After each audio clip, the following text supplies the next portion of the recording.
the other question on their minds was, would I have seroconverted during these 3 months? And so they were really motivated to test themselves. They had also barriers when it comes to testing, and they were looking at what if I turn positive, and Lord, if I'm testing in my home and I eventually turn positive, what am I going to do? And they were also, some of them feared breaking themselves, and also they don't want to do it, especially where they were sharing in a household where someone could easily find what if that they're testing themselves. So what if people knew? What if they think that they are HIV positive? So the self-stigma and that usually comes from the community stigma. Then, so about the health belief model, which we used in this analysis, it has been found to be very useful even when it comes to SRHR. And to just explain and predict modern contraceptive behavior, either among young people or even older women. And in this model, it looks at different constructs. And one of the things that is discussed is that if someone wants to take up a health behavior, for example, modern contraceptives, there are several things that go on before they actually make the decision to take up the intervention. And these are the things as healthcare providers or providers in the space need to work on, or build, train our communities, teach them about, and also when we are offering our services, we need to be conversant of them so that we can make the decisions for people much easier. So one of the areas that people actually consider, if it's me, if I want to take up a modern contraceptive, I will look at one. What are the perceived threats of getting pregnant? If I am a high school student, for example, I would look at how serious would be an unwanted pregnancy be in my life. Is it going to make me drop out of school? Will it bring ridicule to myself and my family? How will it be when it comes to dealing with my friends and peers? And so, if I find that an unwanted pregnancy is very serious and will have serious consequences, then I will think of a modern contraceptive method being a more preferable method to go if I am sexually active. Then the other thing is, how susceptible am I when it comes to becoming pregnant? And that you're looking at, for example, am I sexually active? And am I using protection? Then the other thing that people usually consider is the cost-benefit analysis.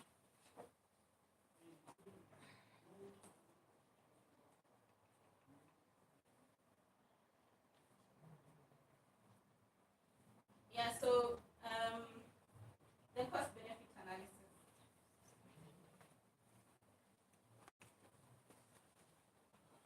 Okay, I hope it's audible now. Okay, great.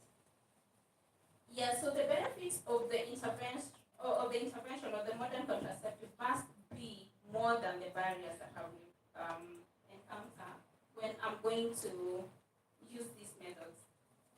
And then the other thing is cues to action, both internal and external. Internal could be the motivations that I have to complete my school, my high school education, or my college education, and what ambitions I have for myself after completing high school.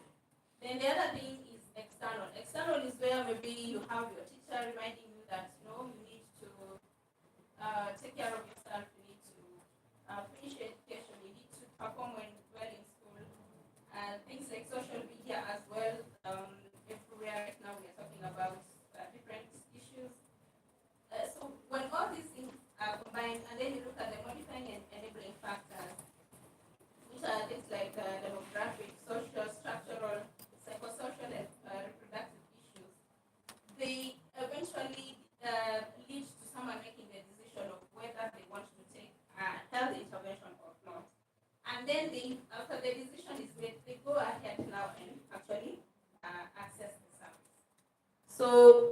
this would be a nice model to use even when you're doing research to try and explain and predict use of interventions.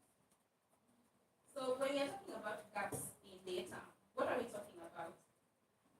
I think because I'm sure we have interacted with data more often than not, and so we are looking at from the source to when you're analyzing and sharing data with your stakeholders, you will find inconsistent data. You'll find data that is incomplete in some variables. Maybe you expect 100% reporting, but you're finding that maybe only two variables have been reported. Lack of disaggregation. You would like to do further analysis of who is benefiting from your interventions, and what age group are they, what gender are they, what ethnicity are they, what category of socioeconomic background do they fall in. But if you do not have these disaggregations, then you cannot be able to analyze that. Limited coverage. If you have, like, for example, 100 sites and only 50 sites are reporting, then they have, you eventually are not able to make decisions properly if you're only analyzing 50 out of 100. So I will probably not go through the whole list, but these are some of the gaps that we would be tackling when we are using different methodologies for analysis. And so what are the opportunities for identification and addressing gaps? One, at the grassroots level, or at the facility level, if we are working at the health facility level, we have to capture data properly right at that moment, because that source data is what eventually will go into our reports and our visualizations when we are sharing them to the world. So at that point of capturing data, we need to have very good systems of data quality audits or assessments to make sure that what is captured on paper or electronic systems is actually of good quality. And then once we have recorded our data, then we need to collect it into our databases. And here we need to have standardized tools. We have our tools also need to have validation methodologies that are going to help us to identify where errors are coming from and correct them before the data actually goes to the next level. Then when we are storing our data, we need to store them in databases that are secure, that are accessible to staff who can enter it without a lot of restrictions, and can also be enabled to create dashboards, to analyze and create dashboards for staff to be able to, check once in a while, like how our trends are doing, how a certain indicator is doing for us, and how we can be able to close the gaps that we are seeing. So at the point of data analysis and visualization, this is also very key in identifying gaps, because, like I mentioned, disaggregations can help us know, like, if we are working in different counties or sub-counties, which county is performing well, which county is lagging behind, what are our progress, what is our progress against the standards or the targets that we have set out for ourselves. Benchmarking, like looking at probably at the national level and what our program is doing. How back are we falling in relation to what the country is doing? And that way then we can be able to realize whether we are moving in the right direction or not. Then also doing constant data reviews with stakeholders, making sure that even at the grassroots level, they are able to analyze their data and review it to see what, if the data they have captured or they have reported is actually what is on the ground. And then dissemination to stakeholders and receiving feedback from them so that they can tell us, okay, here we had reported 200 people who are reviewing modern contraceptives, but we are saying that the report is only showing 180, where the rest have not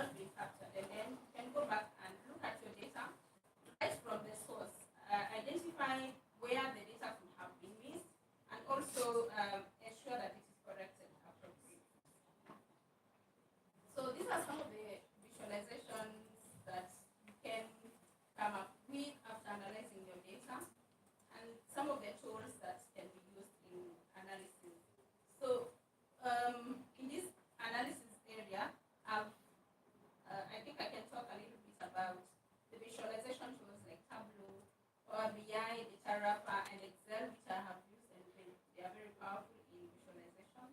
And also other tools like RStudio, Stata, Python, and SPSS that would help us to do differential analysis. When it comes to quantitative analysis, we also have tools like ATAS-TI and NVivo that would really help us to do nice thematic analysis and also some visualizations. So some of the, I'll give an example, two examples of what we have done and how we have realized the gaps in these areas. So I mentioned that I worked in the HM field for quite a while.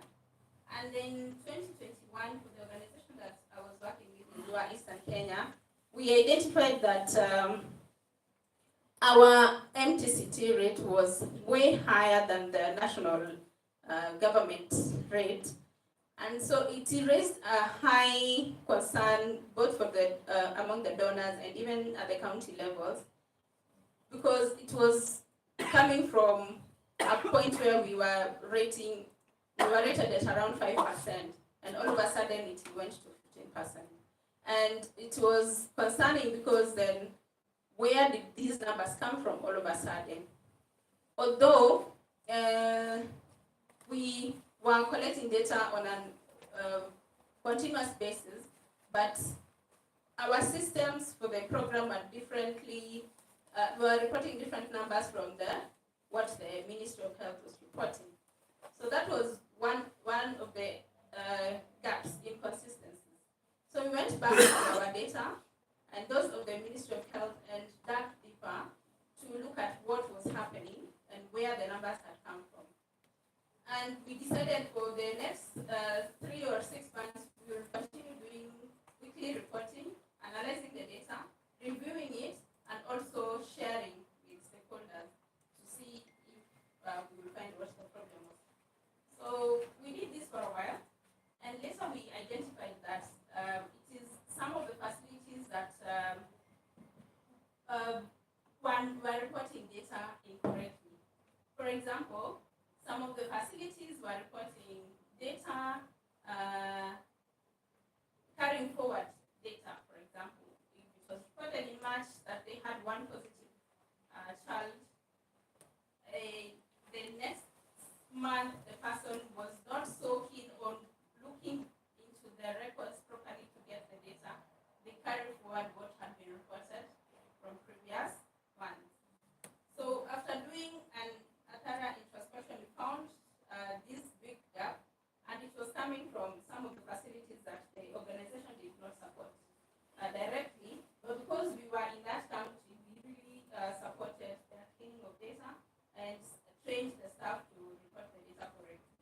So eventually the rates came down to how it was before. Then in another case, we were looking at our viral load suppression among the people living with HIV. And we found that more than 25% of our clients had high viral load. And this was also unusual because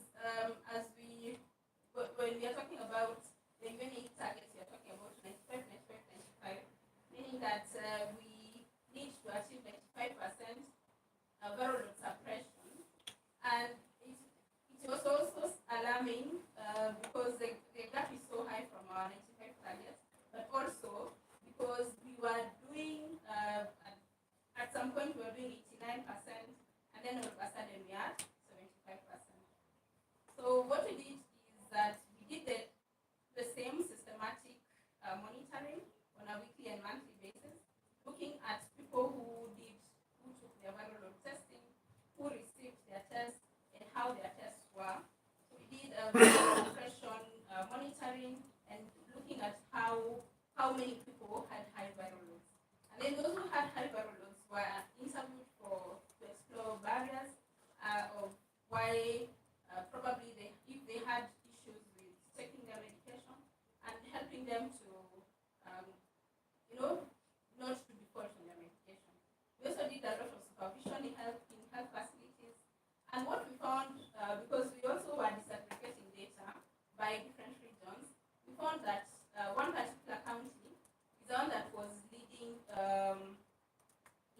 high viral load numbers. And we narrowed it down to facilities that were sending data to, sending their viral load tests to one particular central testing lab. And what was happening in that lab is that when they did their viral load tests and the results were printed, it would add 2 zeros at the end. So our numbers had ballooned over a short time because everything had 2 zeros at the end, but it was not the real case, the patient. And so after knowing the problem, where the problem was, then we were able to deal with it. I don't know how much time I have, but I would maybe talk a little bit about design and implementation research and why it would be important in this area. So when it comes to, well, qualitative research, one of the areas, one of the approaches to use would be design and implementation. I've had people talking about design and co-creation activities that we've done before, and this is the area. So when it comes to design research, it is basically looking at how researchers can use different techniques to engage the community they are serving and to engage the target groups to create solutions for them. Solutions that meet their needs and solutions that actually help them to solve the problems that they have. And when we talk about implementation research, it's, well, design is where now you're designing, you're testing and refining the intervention. While the implementation is a bit where you take the intervention that has been designed and then you go to the communities and implement it to make sure that you refine it with time. It involves two different phases. One is the problem phase, the other one is solution phase. And in the problem phase is where you're studying, like, you go to the community and talk to them about what problems exist, what challenges they are facing, and what, and then you can also observe. After talking to them, you also observe, like, what is happening. When the people go to the facilities, how long does it take for them to get there? How long does it take for them to get services? Then after you've gotten all the problems that exist, then you can define the problem from their point of view. Then after that, you get into the solution phase where you're now designing interventions that respond to the needs and the problems you found. So there are many techniques and tools and also methods that you can use at each phase and at each step of the design and implementation cycle. Although I will not get into the details because of time, but these are useful because when we are talking about working with youth, working with people at the grassroots, it is usually, let me say, unfair if I sit in the office and decide this is the solution that people in Kerugoya need, and then I go and give them the solution without them actually giving their voice into it. But when it comes to design and implementation, it is you engage them right from the beginning, and eventually the solutions that you form or the solutions that you come up with then have their perspectives, they have their opinions in it. We've used these, some of these approaches, like for example, World Cafe, brainwriting, 5W plus H questions, 5 whys, journaling and body mapping in different contexts. And although one of the things that we can say is that they usually take time to design, the whole process until you have an intervention that works. But it is worth it because it meets the needs of the people. So there are other techniques for gap analysis which are maybe not directly data related, but could help when it comes to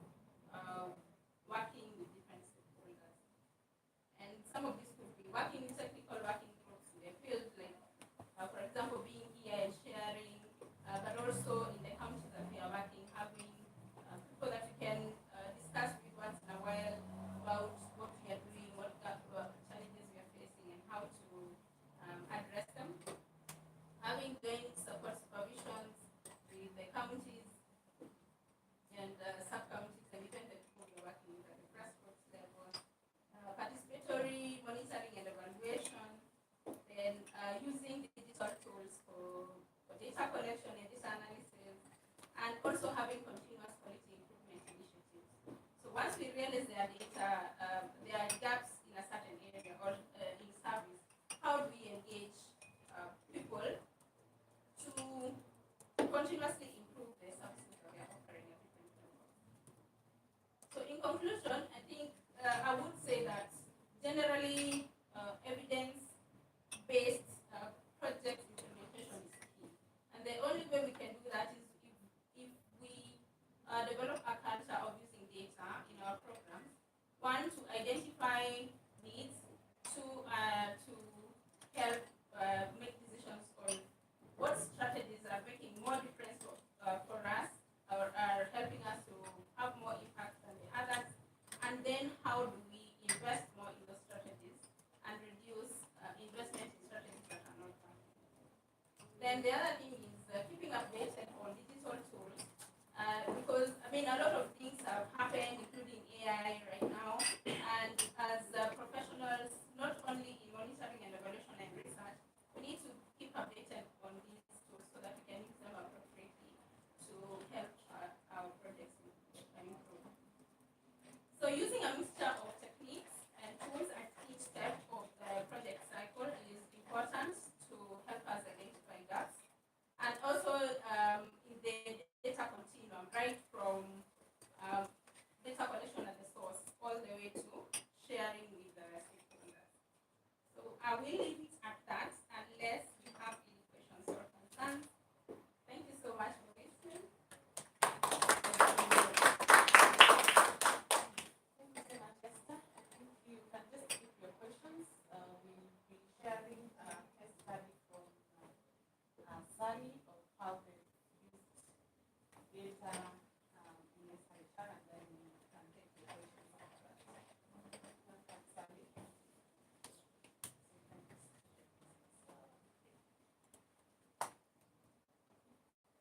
When you're short, you appreciate audience.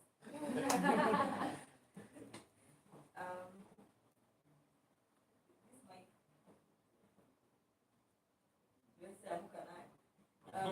so my name is Sally Wodi. I'm the executive director at Rural Women Listing. They are based in Eldoret, Wasingishu County, and a little bit about Rural Women Listing. So we are a women-led organization that creates sustainable peace through 5 interventions. This is peace building and conflict resolution, plus adopting the triple nexus that is humanitarian development and peace, and of course adapting the United Nations Security Council 1325 on women, peace and security and 2250 on youth, peace and security. And also we focus on leadership and governance, women's rights, economic empowerment, and girl education support and mentorship. And so this particular case study was focused on Bungoma County. And for Bungoma County, you remember last year in Kenya where there was a surge of teen pregnancies. Actually, it reported the highest cases of teen pregnancies in Kenya. And particularly because this is one of the areas we work in, of the 10 counties in North Rift and Western counties of Kenya. One school reported 57 girls who were pregnant in the period of October-November. So you can imagine what this meant for all of us. Before I begin my presentation, I'd like to ask a question. So for the women in the room, allow me to ask you this question. And for the men, of course, because we say we have men allies, don't we? Given the choice of thank you. Only Gen Z. They really come in handy, yeah? We'll take stuff. So, given the choice of sanitary product that you'd want to use, given the choice. So, I've given you say maybe 2,000, let's give you 2,000 shillings. And today you're supposed to work in a chemist or supermarket, which would be the ideal sanitary product that you would use, maybe popcorn, given the choice. Like money is not an option, given the choice. What product would you use? Or would you go for? Or would you want to try? By a show of hands, anybody who would want to try? Let us be brave. Gen Zs have taught us to be brave. You know? Anybody? Even in whichever country, doesn't matter Kenya, whichever country, which sanitary product would you like to use, given the choice? Yes? Just pets. Just? Pets. Or just the normal pads? Yeah. Which Brand. company was the best brand?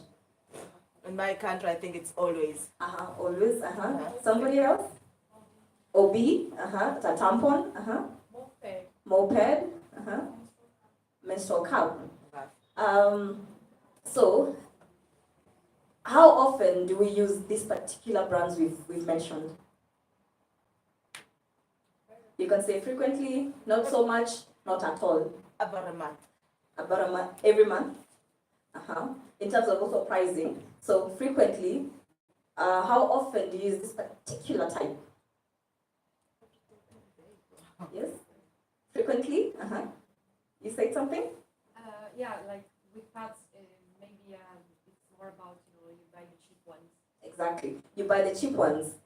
And that is the case with all of us. So you can imagine with us women who have been fortunate enough to have good jobs, we have a steady income, we still have to have options of with our pockets. Can we afford the best quality of sanitary products? And we've just used the products, not to mention managing crumbs. So you can imagine coming to a point where even the pain meds are not even at your reach, and then you also have to tackle the expensive ones that are like 70 shillings, and you need this to just survive the 5 days of, yes, excruciating pain. So I would like to bring this context to a girl in Bungoma County. So in Kenya, it's something people always think about whenever you're looking for a caregiver in your home, the domestic workers. Majority of the times, where do women look for our house helps? Where? In the countryside. Which countryside? Rural community. Yeah. And so, Bungoma County. So you can imagine, majority of the times, we like them green, inexperienced. They've not gone to school so much, so it's easy to tame them, right? And then they will not be, giving you a hard time at home. So we were looking at building the mental well-being of teenage girls in Bungoma County, specifically girls who had fallen pregnant. And so for this particular case study, this is what we're going to talk about. So there will be the overview of the study, and of course to see how data influenced gender policy and also the mental well-being of these girls. So we realized that during this particular time, there was a lot of interventions that were coming about, crisis meetings. Oh my God, how do we have all these girls are pregnant for this particular short period of time? And so there are a lot of actors, we need to have meetings all the time. And so we realized that these meetings were happening, number one, about the girls, for the girls, but never with the girls. Yeah. So they were always lingering somewhere there. And then we also realized that the mothers of these girls were not even in the room during these discussions. And so this is where we realized we need to close this gap. And this is where we actually were lacking in terms of also data. There was not so much data concerning the girls who have experienced either child development cases or they fallen pregnant. They weren't able to attend clinics, they gave birth at home. So this is why we chose focus group discussions in 4 sub-counties in Bungoma County. And this was, I'll share why we picked these particular sub-counties. And so the other reason we wanted to speed up the process of acquisition of the Gelua Rescue Center. This was actually the only rescue center in Bungoma County, which was taken over by the women rep as her office. So you can imagine we did not have a rescue center. And as you know, Bungoma County, we also have Mount Elgon. And there's also cross-border conflict within the region. And so it's a really volatile area. So the project we were working on, number one, had 3 objectives. So the first one was to understand the factors contributing to adolescent pregnancies and the needs of adolescent girls in Bungoma County through targeted focus group discussions and inception meetings. And so this we did it with the gender technical working group, the gender sector working group, the mothers of the teen pregnant women, girls, and also the teen girls themselves. And also we realized that we also needed to bring on board the county executive committee and members, a few members of the county assembly, because we actually realized Bungoma County did not have a gender policy, a child protection policy, a youth policy, a disability mainstreaming policies. And so this was actually one of the success stories that we actually had now, the zero draft and the first draft of these policies because of this intervention. We also need to develop smart advocacy agenda for implementation to address the issues raised during the focus group discussion, and then of course hold advocacy meetings to implement, track and advance the agenda. So I've shared a bit of the background of Bungoma County. And so according to Kenya National Bureau of Statistics, this was the data that we got, that 19% of teenage pregnancy rate is in Bungoma, and you can imagine the national level is at 15%. So what does this mean? You know, the way we say out of 4 women, 1 has gone through SGBV. Out of 3 women, 1 has gone through GBV. So in Bungoma County, 1 out of 10 girls has fallen pregnant or has had a stillbirth. So that is the case scenario. This is way high. One thing we have to recommend about Bungoma County is this ownership of data. We realized when we were doing either it was desktop review or we were getting data from the gender sector working group. And so, you know, with this convening, we have MOH, we have MOE, the Ministry of Education and Health, is that there are some counties where we work in, they do data suppression. So you know the way we we don't want this data to be out, that our county does not have these high cases of teen pregnancies. We want to look like we're clean. And these are some of the cultural issues that affect data presentation. And so one thing I have to commend Bungoma County is they acknowledge that this is an existing problem. And so when it came to coming up with data, also getting data from now updated data, because also there's the issue of how often do we update our data. From the gender sector working group, they gave us real data, and I can say a lot of it was pegged on the MOH data tools for their monthly reporting, just as Esther has shared.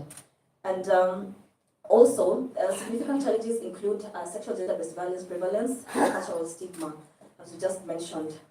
So something to highlight, over 14,000 reported cases annually with many more unreported, and this is because of lack of or inadequate data, either due to the framing of our tools.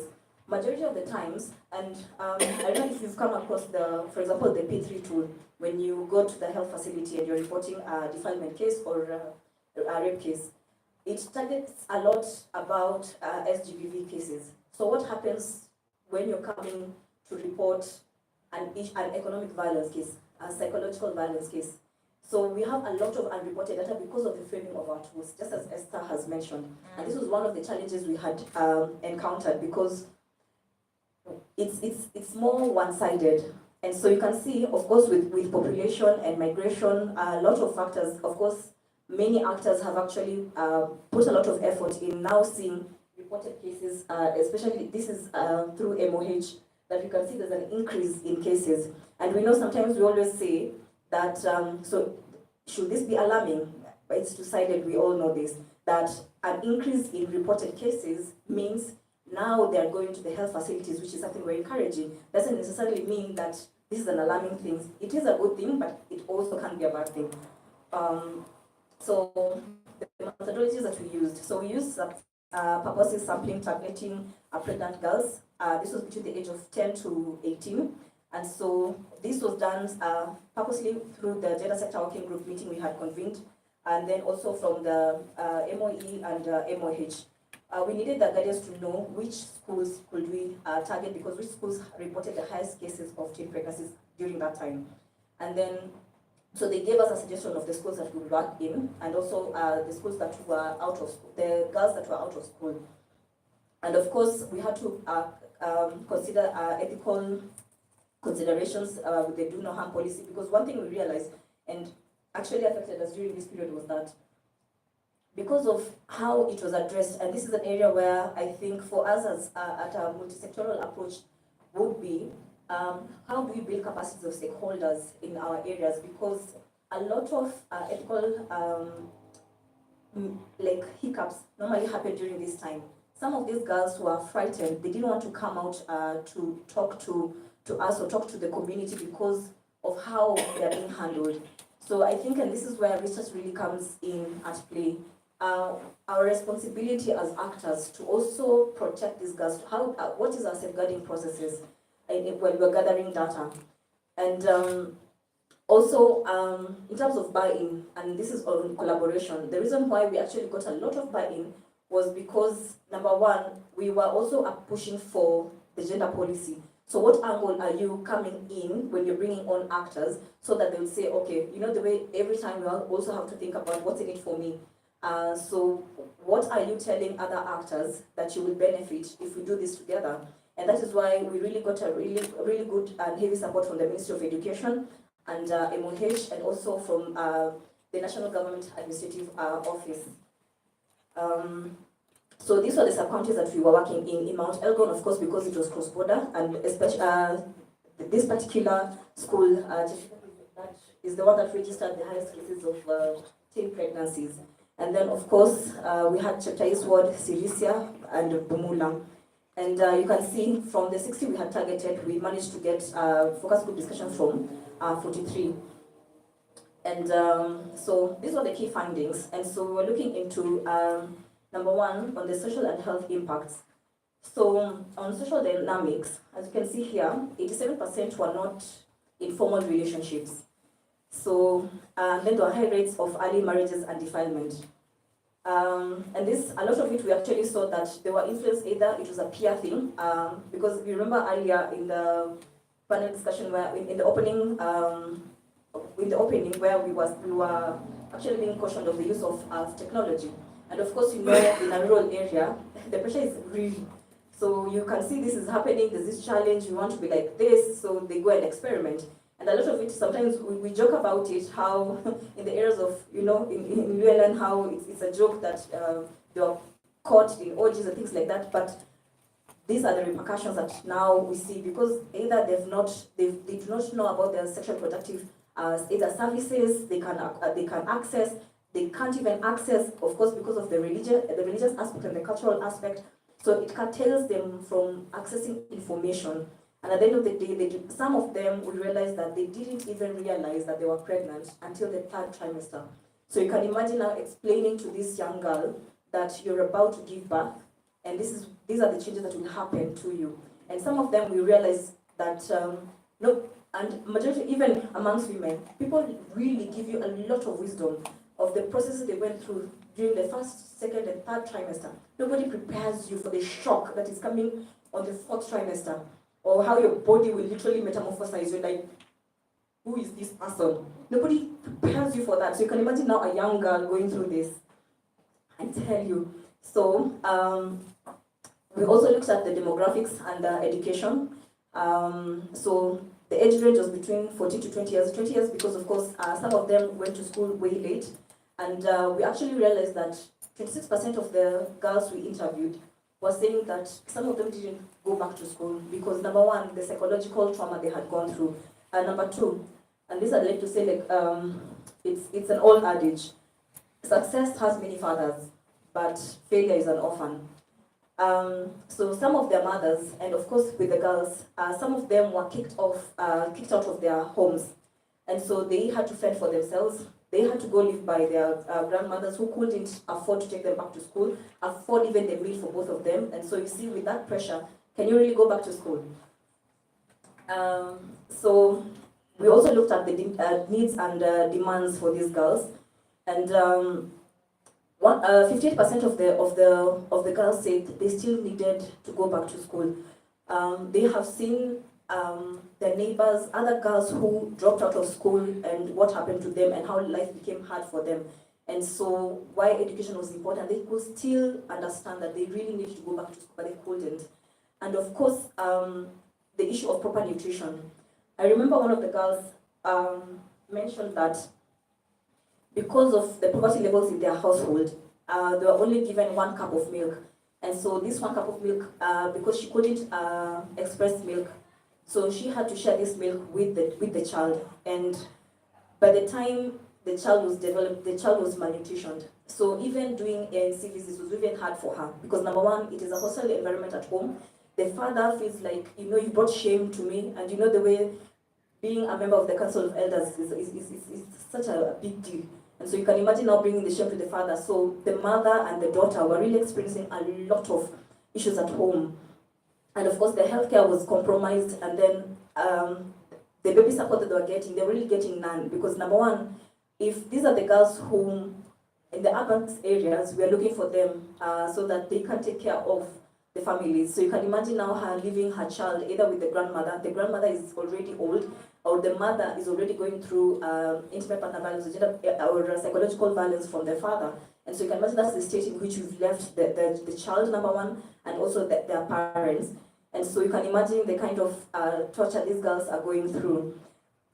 And so, of course, one of the cross-cutting issues was the need for acceptance and support.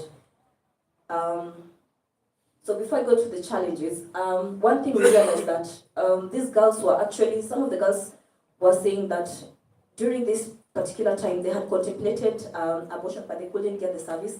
It was either too expensive, and then they really contemplated a lot of suicide. And you see, whenever we're talking about how we phrase our data, especially from the findings, do we mention the psychosocial support that these girls do need? We had mentioned this earlier in the previous session, and this is where we actually realized that what kind of psychosocial support do we give these girls? Because now for us meant we were to include it now in the gender policy. When we wanted the Ndegelwa Rescue Center brought back to have it like a partnership between Ministry of Health and the Gender Office, the County State Department of Gender, was because we realized that they needed trauma healing counseling, and then of course also looking into how are we supporting their mothers, because they were also going through different forms of abuse. And so some of the challenges we faced, they are mirrored, but this is the one that the ones that carry the weight. So we realized that, the way we do, whenever you're writing proposals, whenever you're coming up with a policy, you have to work with the county assembly.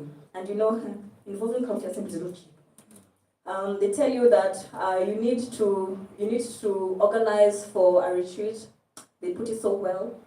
Now you need to take us somewhere so that we understand what this policy is about. And you remember, these are experts in that field. And so the place where they tell you is not cheap.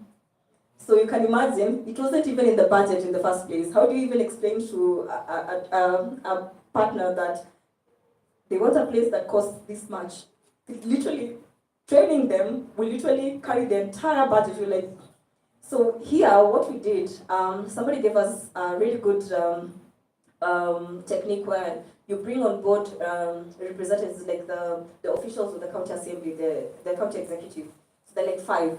So, and then you hold the meeting together with the gender technical working group and the gender sector working group, which is way subsidized. And so we actually got buy-in for this because we were like, number one, yes, we all know that you've accepted that this area has a problem with teen pregnancies, but then we in the next fiscal year now, which was 2024-2025, you do not have budgeting for this.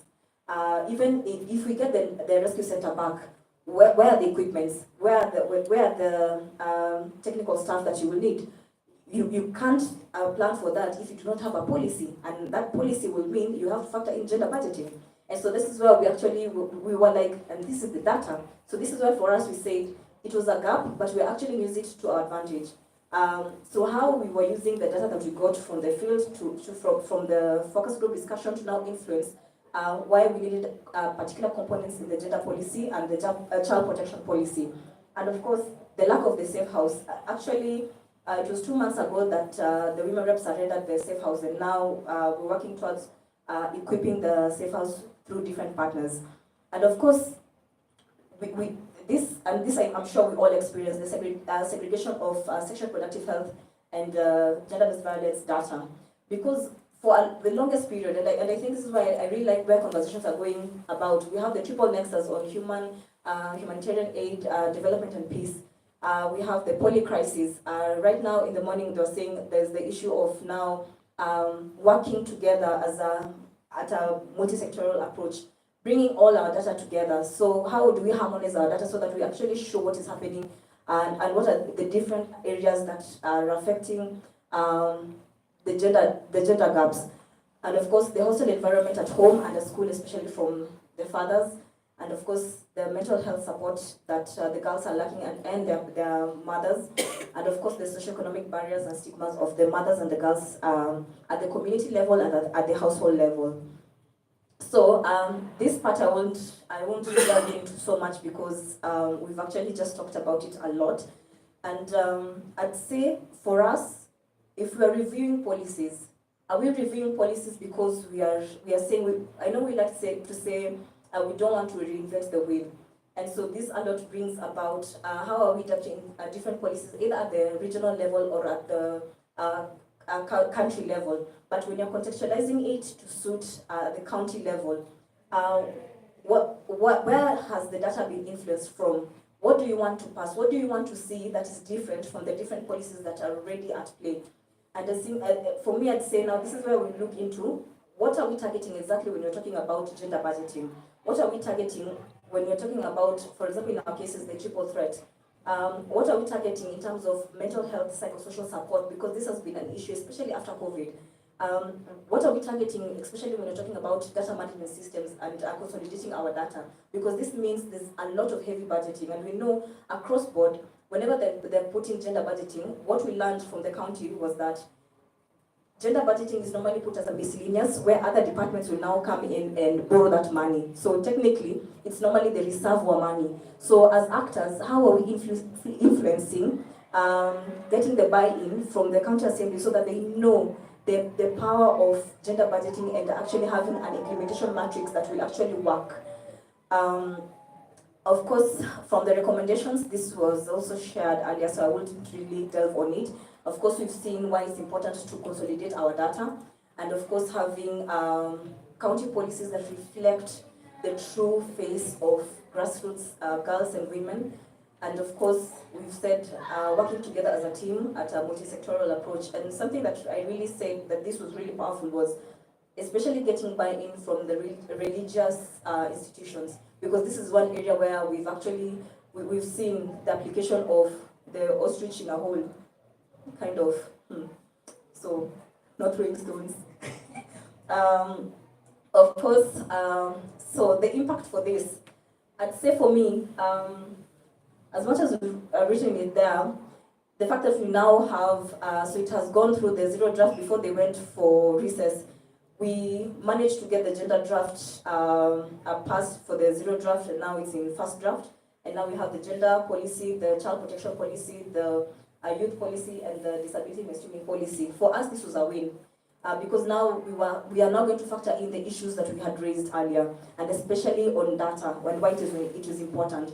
Because one thing I remember the deputy speaker said was this: no policy, no budgeting. So it means departments will start thinking about, does my area have a policy? No. Which actors can I partner with to push for having a policy? And for this is encouraging for us. And of course, handing over of the Ndegelwa Rescue Center for us was a big thing, because now at least girls can now go to a structure that at least now will be equipped, and now at least we have a place.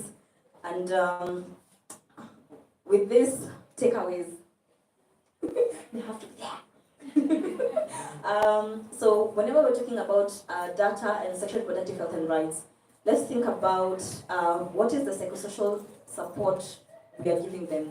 What, again, the fact that we couldn't get data on it, it means what? Either we are not reporting, or if we are reporting, we are not capturing it well, so it's hard for you to get.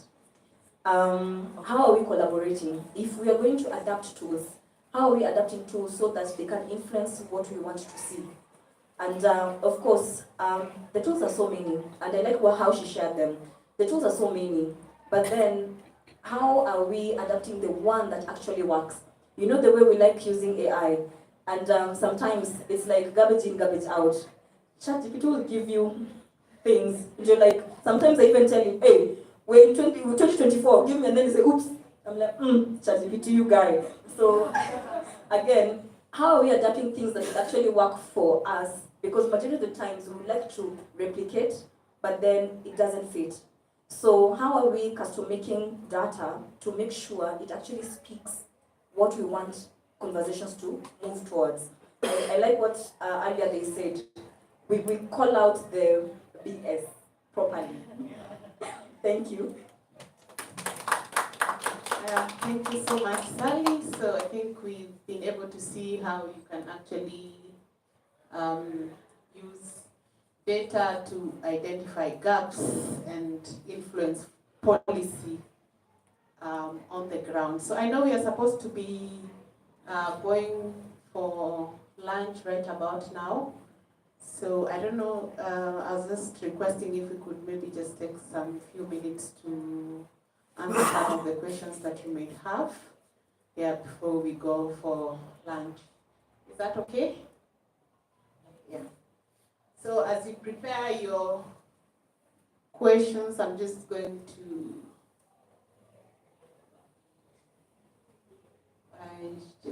so you can just raise your hand if you have questions, and then I can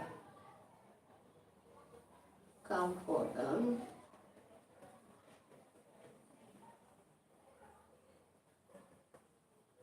So do you have any questions?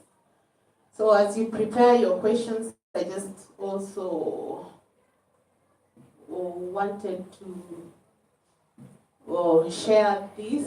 It's just another example of a case study that has been done by Accelerate Hub, and I know that the Gender Justice Team is one of the organizations that was interviewed for this. So this is just an example of how data that we have in place can also be used to identify some of the gaps and also to influence policy. So the Accelerate Hub has been able to use some of the data that has been collected in Kenya. So we have data for some work that was done by Population Council under the Adolescent Girls Initiative, which was combined with some economic data in Kenya, and also some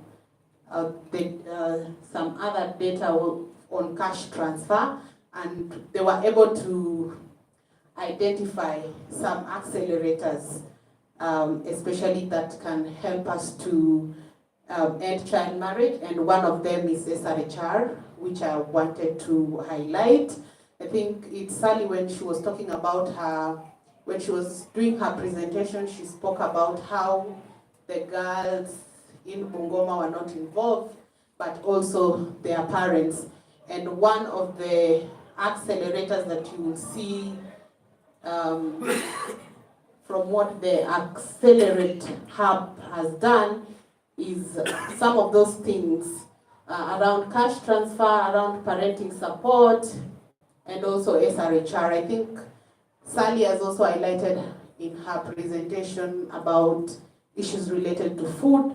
So from the work that Accelerate Hub has done, these are the three most important accelerators, especially when it comes to ending child marriage. And this is a result of data, and you can see that SRHR and parenting support, and as well as food, is one of the important ones. So I'll just put these slides together and share them, and based off the data that they've done, so this is what they've come up with, and they feel that in the next 10 years, if we invest this, then we should be able to have, that return. And you can see if we do cash transfer, for example, if you do invest in SRHR, if you invest in parental support, then what kind of outcome do you have? And then what do we have in terms of return, especially for increased labor market productivity when investing those three things? So if you'd like maybe to hear more from Accelerate Hub, especially about this work that they are doing, I can be able to share their contacts so that they can be able to share more of this because it would be better to hear from them. So if you have any questions,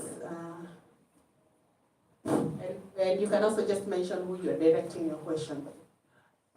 Mine isn't a question per se. Rather, I want to put a thought into our minds. So over the years, we've been doing research and collecting data on different challenges, different aspects that affect the overall SRHR.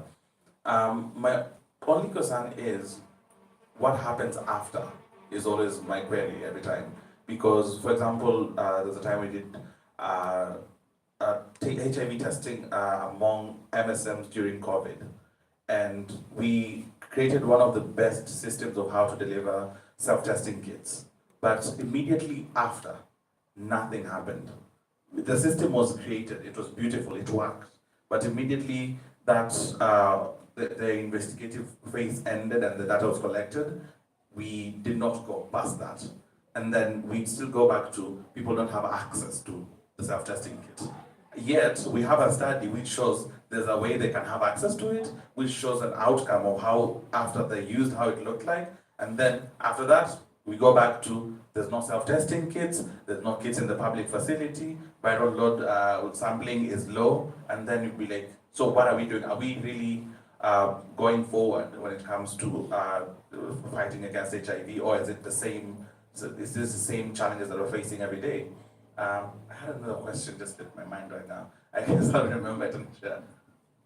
Yes, thank you so much. I think it's very important that we not only collect but also use the data that we've collected. I don't know, Esther, do you have any thoughts around that?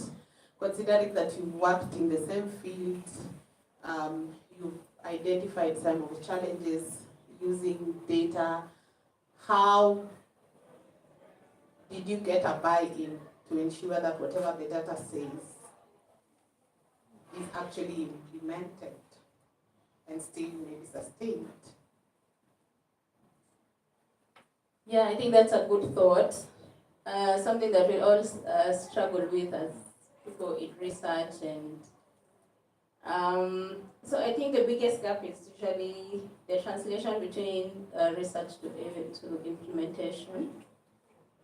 Given that we've also had the first session speaking about resources and allocation to the actual implementation, because yes, we'll do the research, and because the researchers are usually funded, they're funded, but after that, there's no continuity, there's no sustainability. I think if then we can be able to work with the government, and then the government is responsive, that is the only way one way we can win the war to translating it to implementation.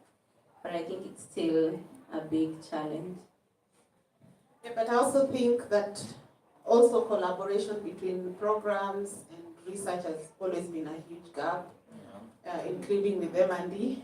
Like most of the time, I think people who need data, especially in programs, they'll only think about you when, when they're doing the final report. So we really need to think about how do we ensure that everything is like moving together from research to implementation to M&D. Thank you, Rachel, Esther, and Sally.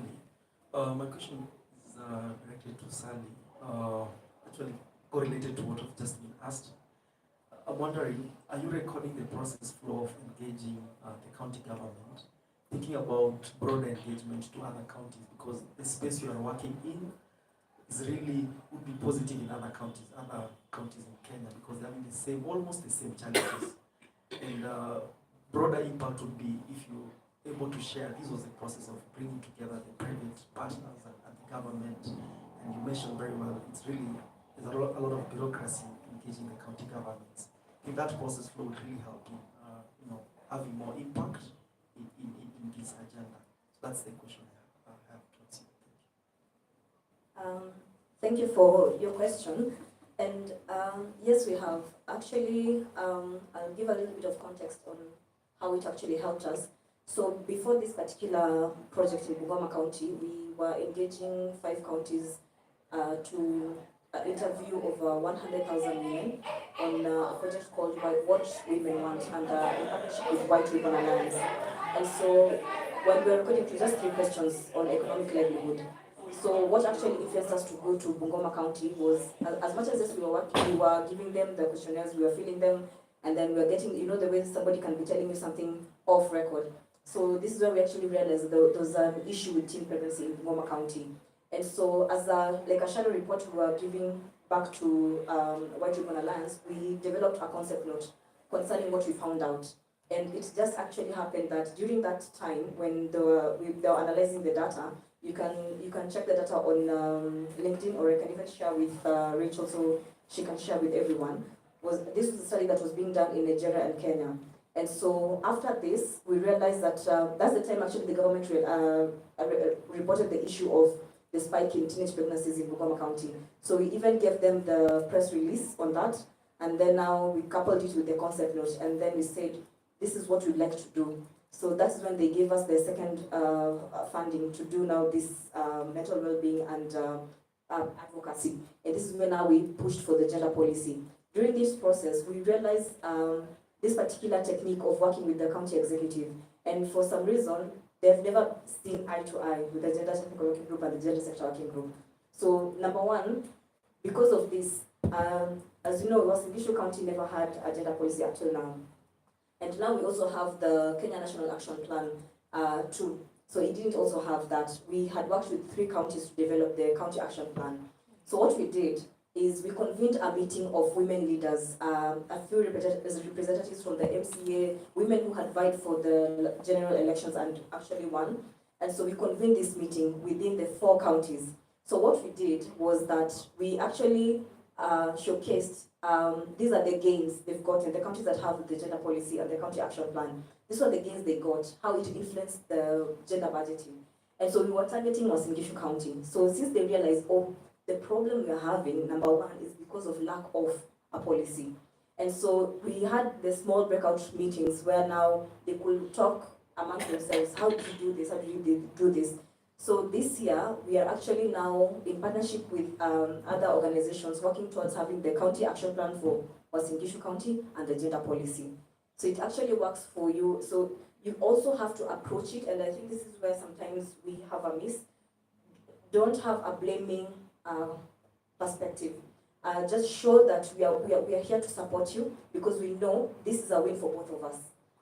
We are collaborating to making sure that we have the documentation that we need. Let's start from there, and then we have implementation matrices that will be a win for both of us.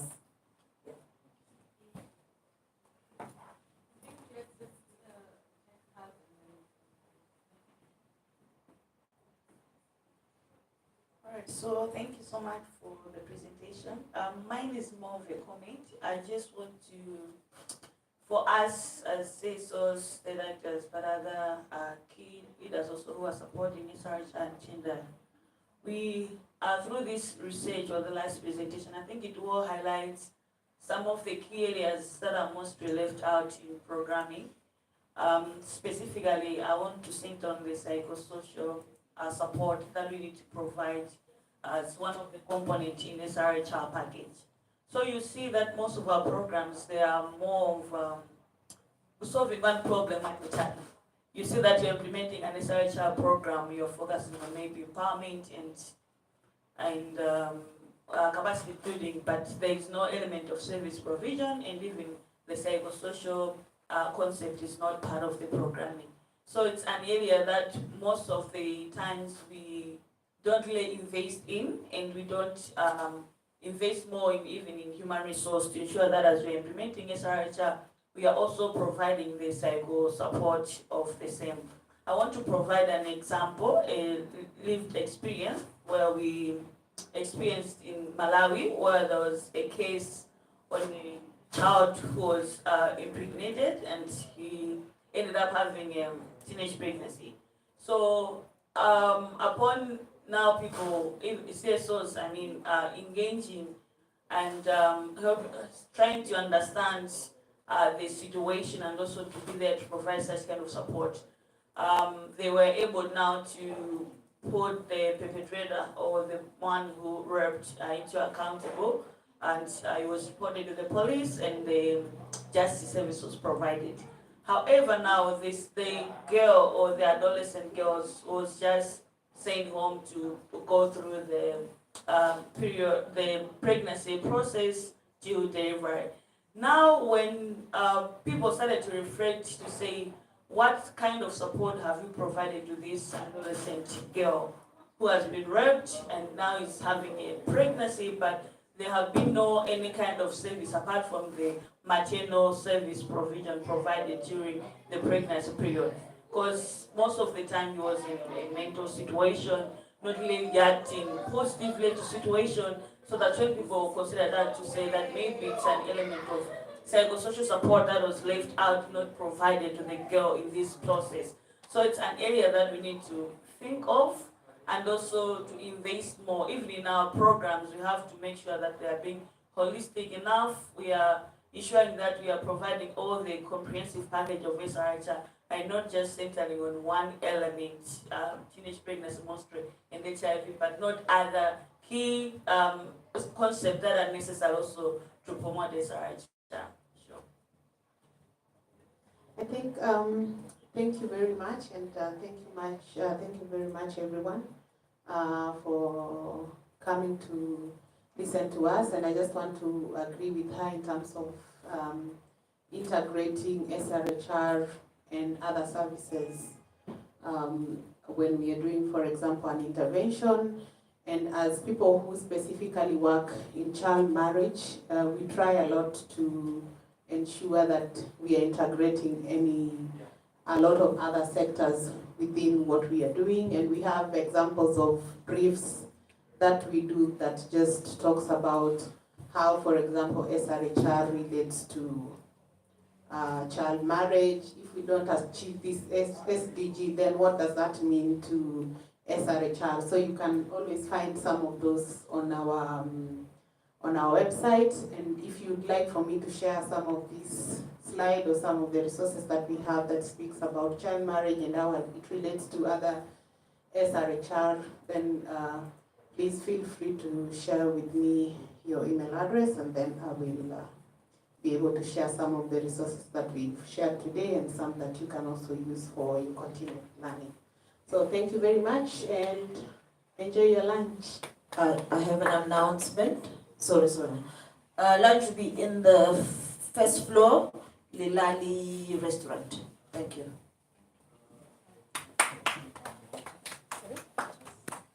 You did not get it. Where did you? She gave you. Oh, you were not here.